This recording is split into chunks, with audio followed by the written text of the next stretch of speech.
Hi everyone, how are you? This is our first episode of Tika and Gringa talking about football. We are so excited for this project. As I told you guys, my name is Paula Alvarado. I'm a former player from Costa Rica, and I'm very, very excited to talk about my little country. Bradley, how are you? I'm good. As you know, my name is Brad Moore. I'm from San Francisco. And today we want to talk about Costa Rica and Costa Rican football, along with a little bit of Central American football. So the small country of Costa Rica is one of the top teams in the CONCACAF region, with the men going to about 5 World Cup finals and the women going to 1. Also, Saprissa is the men's champion, while Liga is the women's champion. Well, as we said in our preview, both we are from Saprissa, but we don't want to talk about our favorite teams. We want to talk about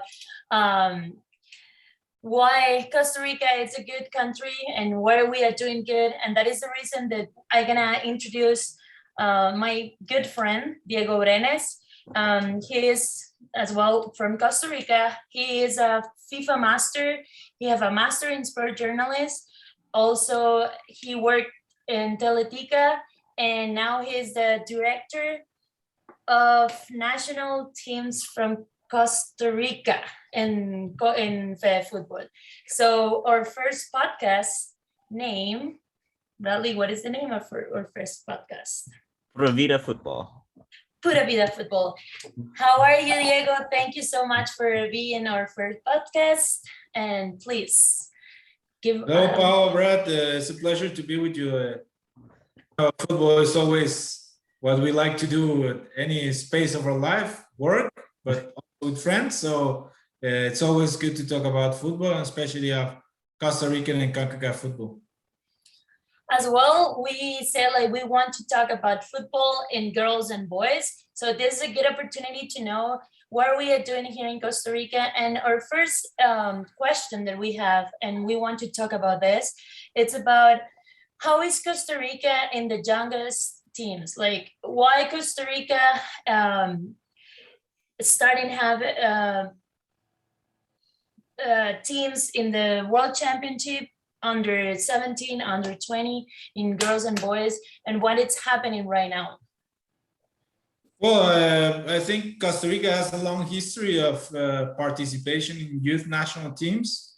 We have been since 1985 in various FIFA competitions, and from women's a little bit less than what we have in men's in terms of success of qualifying. But I think, this is a mad football country, and that helps a lot to have a lot of guys and girls playing the game.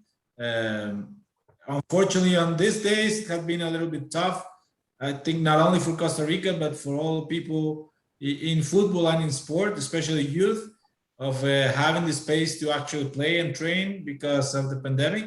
I think Costa Rica has been one of the first CONCACAF regions to have their national teams back in training, and also some of the professional football back in playing early on last year. But definitely, if we go to a little bit more amateur level, it has been a little bit tough to have clubs and amateur competitions going out at these times. But I think in terms of national teams, we have been back to training, but FIFA and CONCACAF postponed their tournaments of 2020 and 2021. So we're on a bit of a slump, but looking forward to a great year. Costa Rica have been announced as a host for the Women's Under 20 World Cup. That will be the second FIFA competition that Costa Rica will be hosting. In 2014, we host the Under 17 Women's World Cup of FIFA. So I think it's a bright future over there for the girls, a great opportunity, not only for our team, but in general for women and girls in football to join, to learn more about the game, to enjoy more about the game. And that's, I think, a good step for all the people in Costa Rica, but especially also for our federation to being able to host the FIFA event. Bradley, I don't know if you know, like Costa Rica is very new in this. Like the first under 17 World Championship that we won, it was in 2008 in New Zealand, and in 2010 it was the first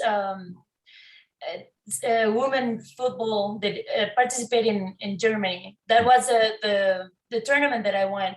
So it's very different, right? If we talk about that, United States is more stronger, Yeah. right? I'd have to say, yeah, women's football in the U.S. is kind of way much more stronger than I'd say most of the countries in the world, especially when you're comparing it to CONCACAF. I think just the way that it's kind of perceived here, with Title IX being a very important thing, with bringing in girls through the university system, giving them opportunities that sometimes you're not going to get anywhere else, allows them to play competitive football throughout their entire career, and leading into that pro level. So that builds a lot of competitiveness and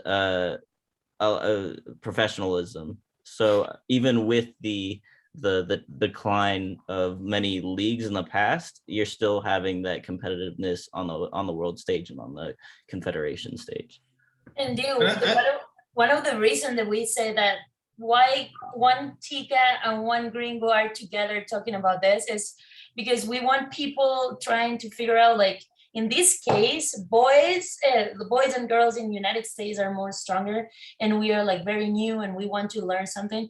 So what do you think about, like, what things we have to copy for the other country, or what things are you making, like, or also not copy? Maybe you can say, like, oh, in this country it's not working, we're not gonna repeat it, or we want to copy this because maybe it's gonna be good for us. Do you think it's a good exercise to do that?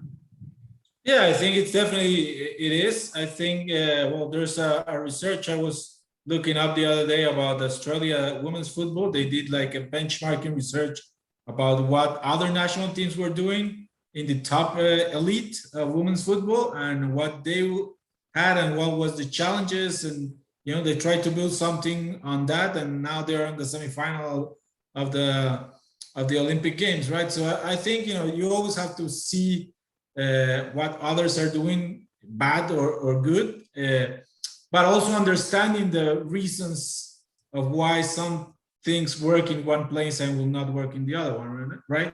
We are in a region in terms of CONCACAF that is, you know, has a lot of variety. From some countries don't even have in women's football at all, some in a development stage, we will say, like Costa Rica, and advancing very fast. But you also have, you know, like these big countries like Canada and United States that they are in the podium of the Olympics. And then when you want to compete as a country and get a spot, you know, I was thinking the other day, we didn't went to the Olympics because we lost the semifinal 1-0 against Canada.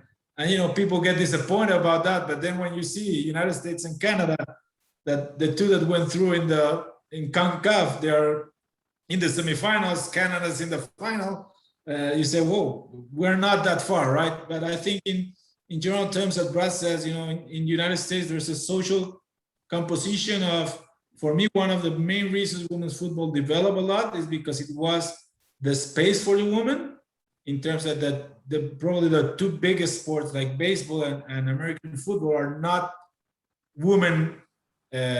What they don't give option to women at all, right? You have the softball for the women, but you don't have that big sport.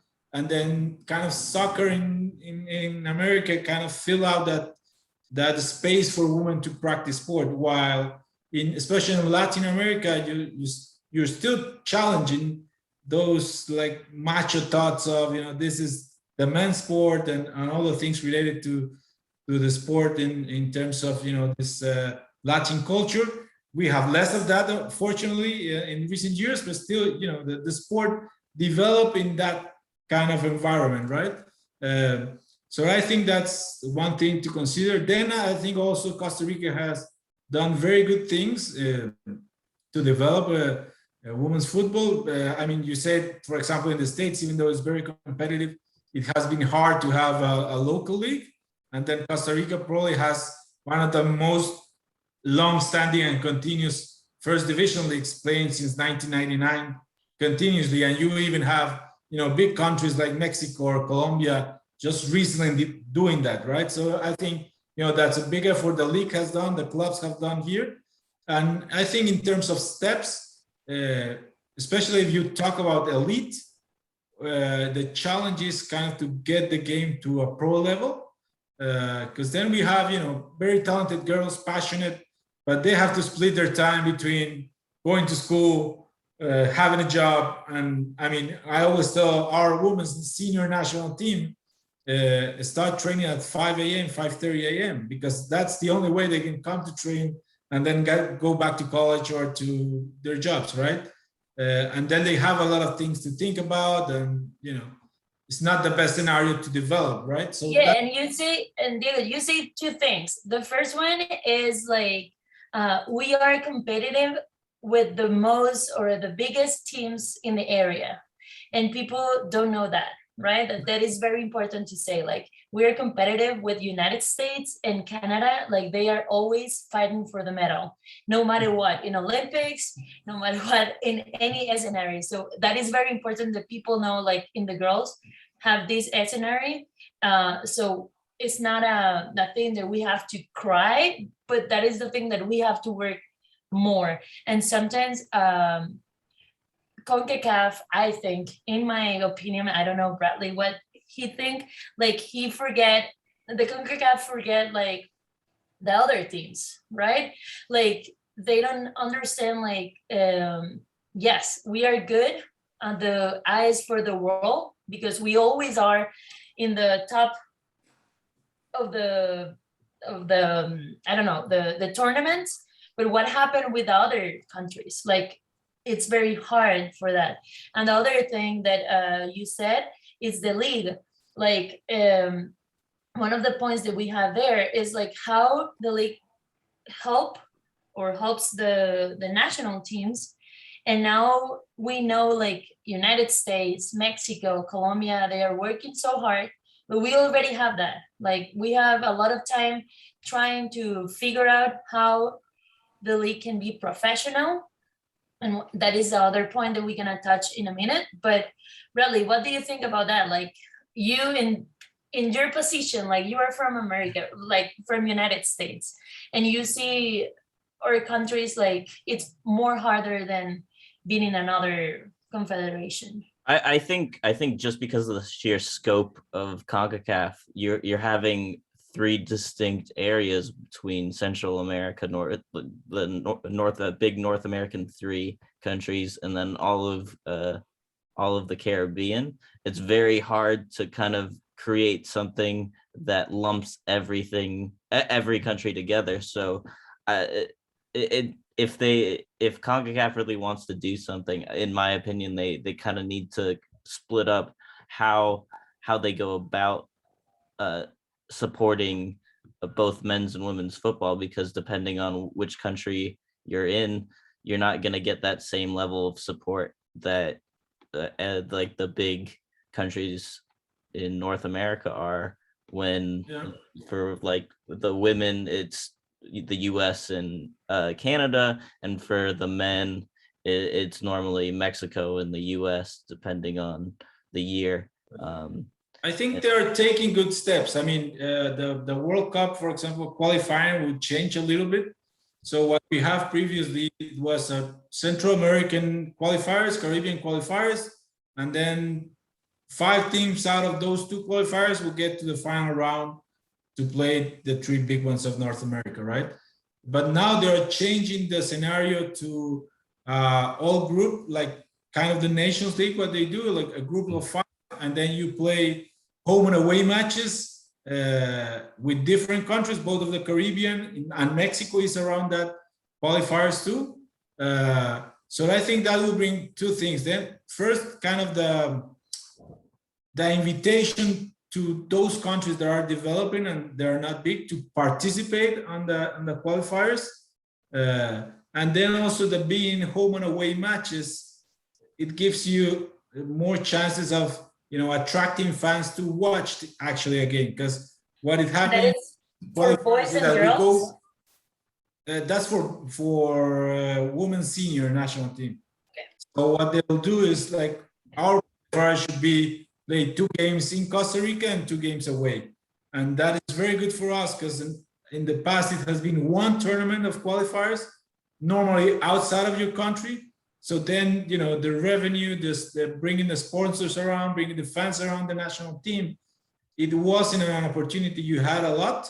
And now I think these qualifiers will help. And then also, I think FIFA is also giving a good step in terms of getting the World Cup from 16 to 24 teams, because especially in our region, where normally you think of 3 teams and 2 are very difficult to surprise, take them out of there. It was 1 spot for the rest of the 33 countries in CONCACAF, right?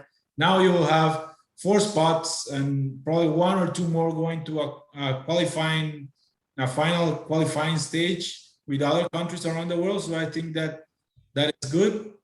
But it's also, also for CONCACAF, I understand it's challenging, right? You're trying to develop ideas where you have those 3 levels, but some, like really far, you have to develop ideas for those countries that does not have any league or women's football at all. But then you also have to consider, you cannot go and put United States and, play a qualifying run all around the region with games going 20-0, because that is not, that's not good for the team that lost, for the team that won, for fans watching a game like that. So, that's the challenges we have.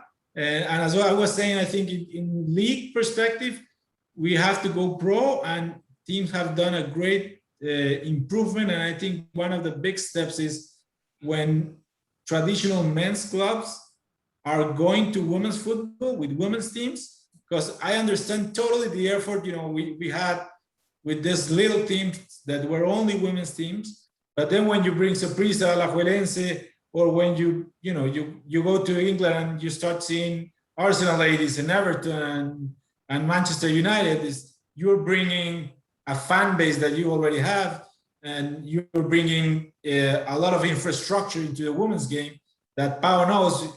When she used to play in the first league, I saw her playing matches in La Plaza de la Uruca, and it's a regional and for with the a highway, people, yeah, the besides, people and no one knows what's happening there. It's and, just now we're going to Saprissa Stadium, to National Stadium, we have TV and we have matches and all games and people are watching. So I think, bringing these clubs, and if there are good women's only clubs that can develop to that, it will be great. But, bringing these big clubs in countries like Mexico, for example, that their leagues is done only around women's teams of their already Liga MX teams, that helps a lot to kind of raise the level where the women's game is.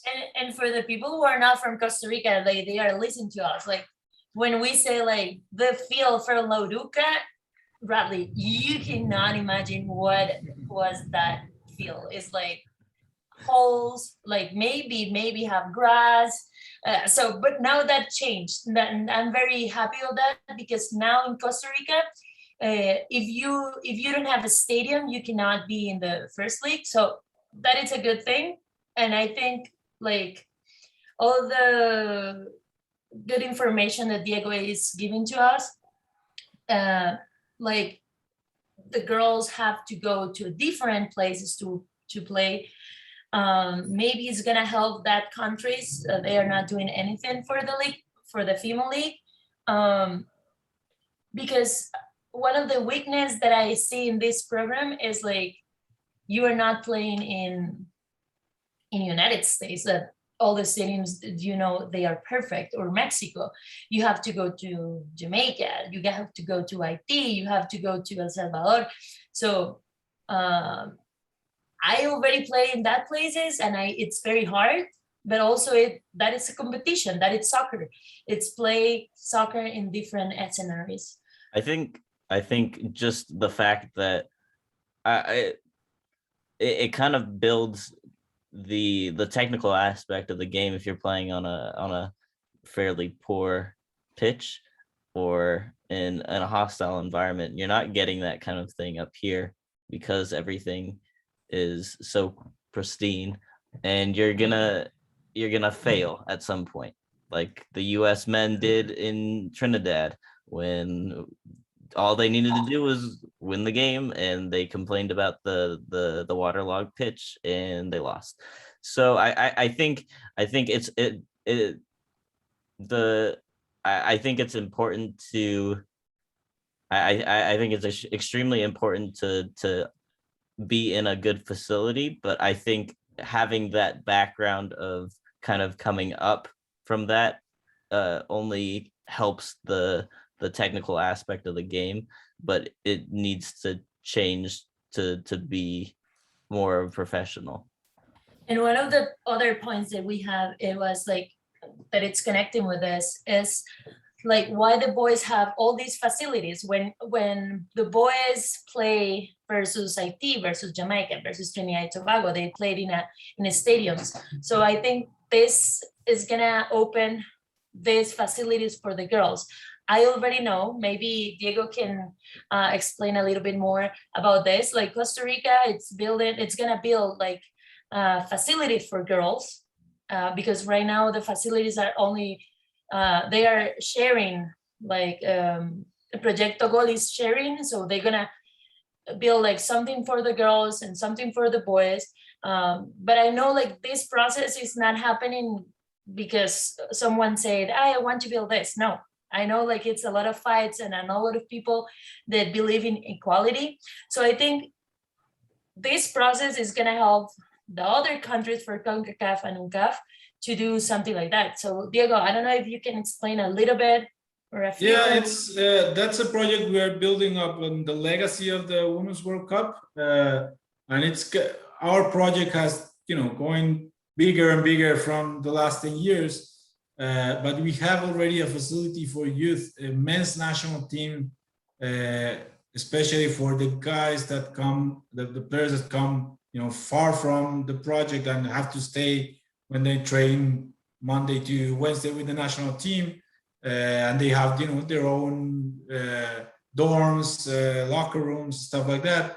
And we want to develop that same for the women. So we'll kind of do the same and build a new field in order to have more opportunities, especially for those girls, that come for an under 15 training camp. And they, sometimes it gets hard to, if you're 5 hours away from the metropolitan area in Costa Rica, to have a place where you can stay and actually come to train without being worried in where I will stay on the night or going 5 hours train and 5 hours back. So it's part of what we want, is give the girls better conditions to develop their game. And I think our federation have done a lot of efforts. Sometimes I know players or media wants to more, and of course we want more, but also you want to do it in your possibilities.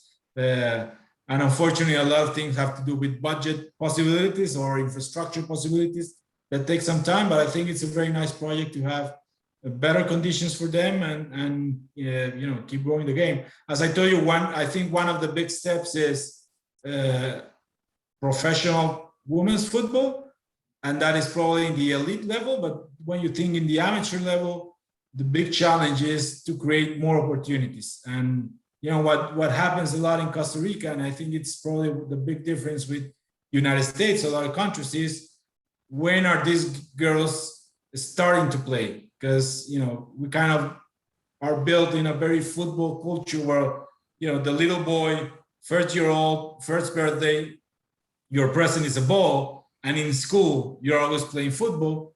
But for the girls, they probably start the game a little bit earlier. It's not the back of mind of every parent is not getting the girl to football practice, right? So and then that replies on girls are starting to play at 12 when they get to high school, and then sometimes that in terms of performance, that's too late to start playing a game when you're a 12-year-old. So I think the Women's World Cup under 17 in 2000 a little bit that, and hopefully this new event next year will change it even more. And I think, you know, you have more schools now, you have more academies that, you know, they're having young girls, mixed gender teams, you know, for the little ones. And you know, in national teams is also that, you know, give them opportunities, a lot of opportunities for girls to be in the sport, not only because of performance reason, but also, you know, because you want to build a better society. You know, football is a good game, is a nice game, can do a lot of social things, can help to develop a lot of areas in the country. And I think, you know, given that, or building on, you know, girls playing more and playing earlier in their ages, that's something very important to the sport also to develop. How did you see the kind of, did you end up seeing a spike in kind of youth participation in both the men and women's game after 2014 with the quarterfinals, and then actually making it to the Women's World Cup in 2015? How has that impacted?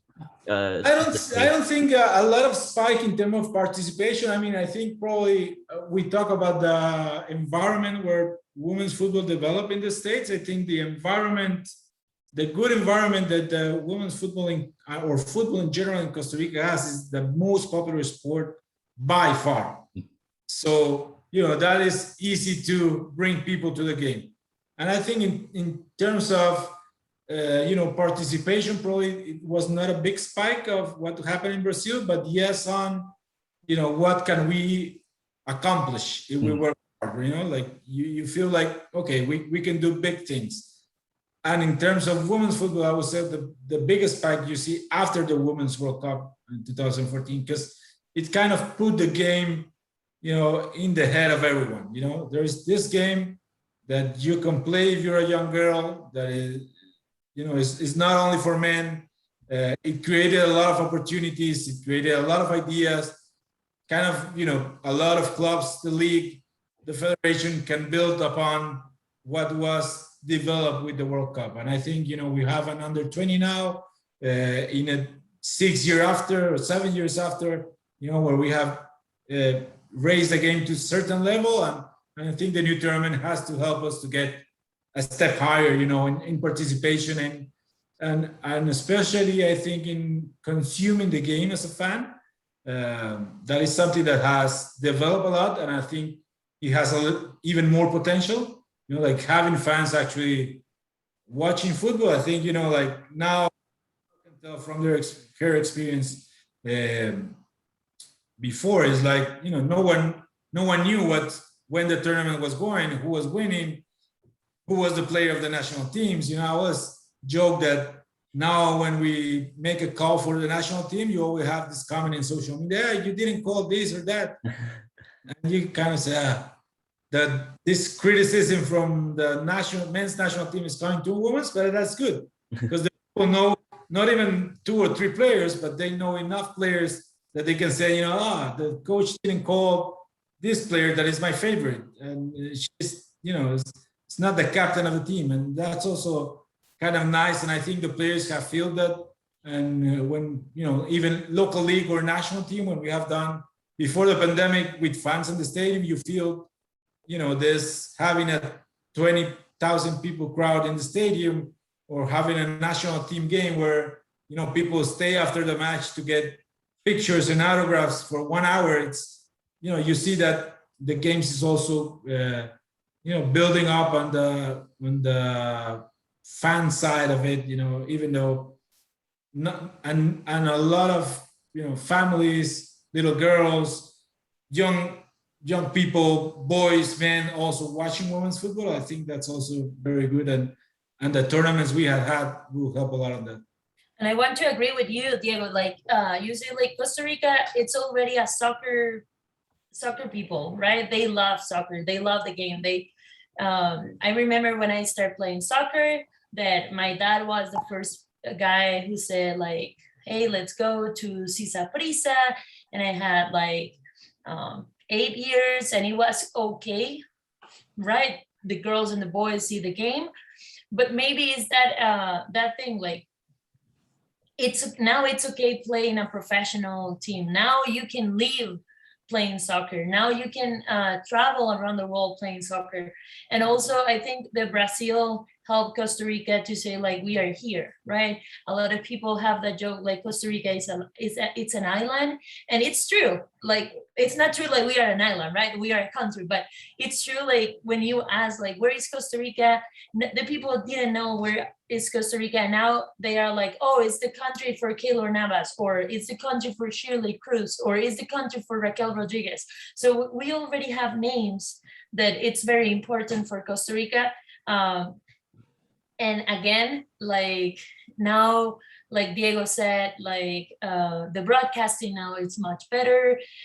People is watching games. So I think, and I hopefully like the next year with the under 20 World Championship for female, it's gonna help a lot, not just Costa Rica. It's gonna help any country for Central America if you were good, right? It's not just, hey, we need help. No, we need more support for that. So all the people who are watching us or listen to us, remember, follow us on Instagram. You can listen our podcast in Spotify, Apple Podcasts, and YouTube. So we're gonna do like a big question, because one of the goals that we have is how we can change the future for CONCACAF, or how we can help to change the game for good. So we have a little but stronger question. So I'm gonna put it here, and maybe we can discuss a little bit. And the question is, rather, no, because I know the question. How we can help in our facilities or in the area that I'm working, how we can help the national team or the league from Costa Rica, or to Costa Rica get better, or and even the region to get exactly. So how you can think that we can help for the future, and maybe someone who is listening to us said, okay, I can help with that. We can discuss a little bit that question. I think, the first step is the most important. And I think the first step is giving opportunities for people to play. We are fortunately in our side in a good country in terms of people love football. But I think, even in recent years, you have less public spaces to play. Like we used to play in the street, and now it's more difficult to play in the street. We used to play in the field, in el barrio, in la plaza del barrio, as we say here. Like every small neighborhood has a football field, but now they are locked up. You have to rent it. So I think, from a participation standpoint, that's the first thing. I think giving opportunities for girls and boys to practice the sport, because then this is how the game grows. Not only you have a bigger base of the pyramid to select your players, but also you have people, more people around the game that can then become coaches, referees, or fans, or broadcasters, or whatever, around the game. So that is one thing. And then, of course, it's also in the region, I will say, trying to lift everybody up, right? Like we talk about this big difference between some countries in the women's side, but also some countries in the men's side that are very strong and others not. And the same could be applied for futsal or beach soccer. You have like these big countries in beach soccer, and then some ones that have not developed the sport. So it's kind of, working together to give more opportunities to the people to play, and, kind of lift those that need some help to get, to a bigger stage, to develop the sport in the region, to develop facilities. Because I think at the end, we talk about that too, the facilities, not only for the elite level, but also, when we were now in the Gold Cup and we were training at the Division I school in Dallas, and I was like, you come to this facility and you want to make sport, it's so nice. And then sometimes in other countries you don't have that, that public spaces or college or high school spaces or primary school spaces that invite people to make sport, football, as we're talking about, any sport at all. At the end it helps you in social development, it helps you in sport performance, it helps you in health. And I think that's probably one of the big steps to do, is also to have those spaces for people to be invited to practice the sport.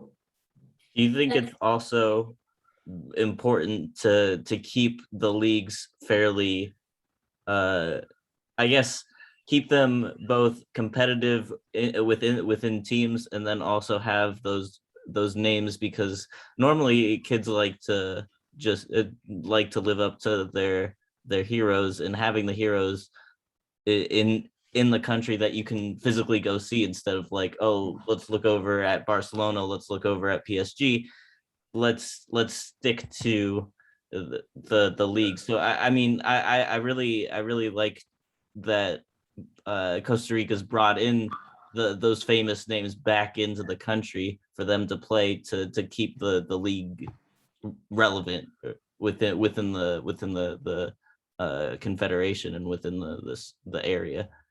Yeah, especially inside the league, I think one of the objectives will always be to have a good competitive balance between the teams, and try to do so by, as we talk also in countries, trying to help the smaller ones, the ones that have more challenges to grow. Because at the end, a good league, a very level league, it's good conditions for everyone to play, more attractive games, for fans, for sponsors, for broadcasters. So I think that's very important. Then, it's difficult kind of not to have these big leagues or clubs trying to get the best players. And I think also part of the motivation of a player to get in the sport is kind of having that experience. They're like, I want to play in Premier League, or I want to play in the National Women's Soccer League, or I want to play in Mexico, or whatever, Japan, or whatever, it's the dream of people. But I think that's important. And also, I think one of the things, as we said earlier in the show, that you have to try to look to others to see how things you could do. I think Brad make a good point on what is the American model sport is. You have a lot of people playing football, and girls that can get their education through the sport, and at the end that's giving her an opportunity on her life. Maybe some of them will go to the draft and to the national team, some don't, and they only go to college, but then they had the opportunity that the sport got them, a title got them, an academic experience, got them a personal experience. So it's also trying to find, projects, ideas that give the players, an opportunity in life. And I think one of the big things football, but the sport in general, bring is kind of giving opportunities to all. Like in the playing field, we're all the same. It's not that you have social classes, and then because you have more money or more opportunities, or you speak more languages or a better education, you get more chances that others. Is your talent and your passion for the sport. So kind of having always projects that where the sport can help to give opportunities to the people that participate is also key on that side, right? It could be professional path, that is one side of it, but then also education, or social development for them, or a lot of the ideas can come, and I think that's important also to bring always this idea, this project, these opportunities around the sport. Well, for me, there was like amazing first episode, like with my friend Diego, and I always love to close with something that it's very important for me, and it's not just a conversation. It's like at the end of every podcast, I want to say like what I want to to do to change in the future. So one of the things that I really, really like it is the thing that Diego said at the end. Like soccer is not only professional, it's also study, it's also social, it's also help the community. And what facilities or what opportunities I can give like a management person to the players to be a better person. That I really, really love that I see my friends like 10 or 15 years ago, they only play soccer and then they don't have any opportunity. So one of the things that I really want to work with that episode is what kind of opportunities I can give for the people who love the game and how they can combine to have a better future. Bradley, I don't know if you have something that you want to connect. Yeah, I'd have to say football is not just playing on the pitch. It creates life experiences and kind of using football to kind of build your career off of not just having it being central is really important, especially with the limited spots in the sport. If you're not going professional, you should. I think it's important to learn something along with it, so you're creating your a better outlook for yourself later down the line, along with having the opportunity to play the best game in the world. So this is the end of our episode, and I had to say thank you so much, Diego, for having your space. I know like you work a lot, but always talk about the game and how we can change this. It's always a good opportunity to expose our country, and in this area you are doing an amazing job. So thank you so much for being with us, and I only have a good things for you. Thank you. No, I enjoy it a lot, and whenever you want, and good luck with the rest of the series. So we're here to help, and as I said at the start, we love talking about football. So whenever we have an opportunity, it's nice to do it. Awesome. Remember, we are Brad and Pau.